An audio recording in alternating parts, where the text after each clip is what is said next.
everyone, welcome to Love Max. போன வீடியோல என்ன பார்த்தோம்னா divisibility rule of 2. So divisibility rule of 2 என்னது? இந்த லாஸ்ட் டிஜிட் வந்து ஈவன் நம்பர்ஸா இருந்துச்சுன்னா எந்த டிஜிட் நம்பரா இருந்தாலும் லாஸ்ட் டிஜிட் ஈவன் நம்பர்ஸா இருந்ததுன்னா அந்த நம்பரை நம்ம ஈஸியா 2 ஆல டிவைட் பண்ணலாம்.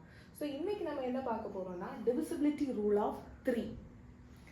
divisibility rule of 3 என்னன்னா ஒரு 3 டிஜிட்டோ 2 டிஜிட் எந்த நம்பரோ இருக்கட்டும் அந்த நம்பரை நம்ம ஆட் பண்ணி அந்த ஆன்சர் வந்து 3 ஆல டிவைட் ஆச்சுன்னா நம்ம ஈஸியாக அந்த நம்பரை டிவைட் பண்ணிடலாம். ஃபார் எக்ஸாம்பிள் 28 இந்த நம்பரை ஆட் பண்ணால் என்ன கிடைக்கும்? 2 + 28 இருக்கு. 2 + 8 is equal to 10.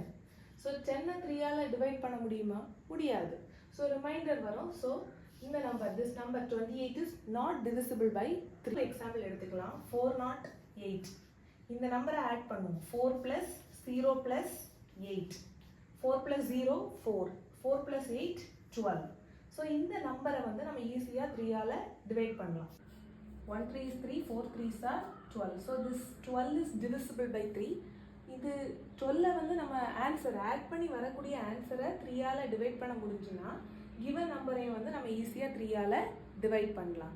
So what is the divisibility rule of 3?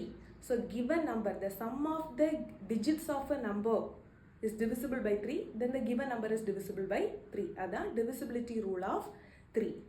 Okay, thank you.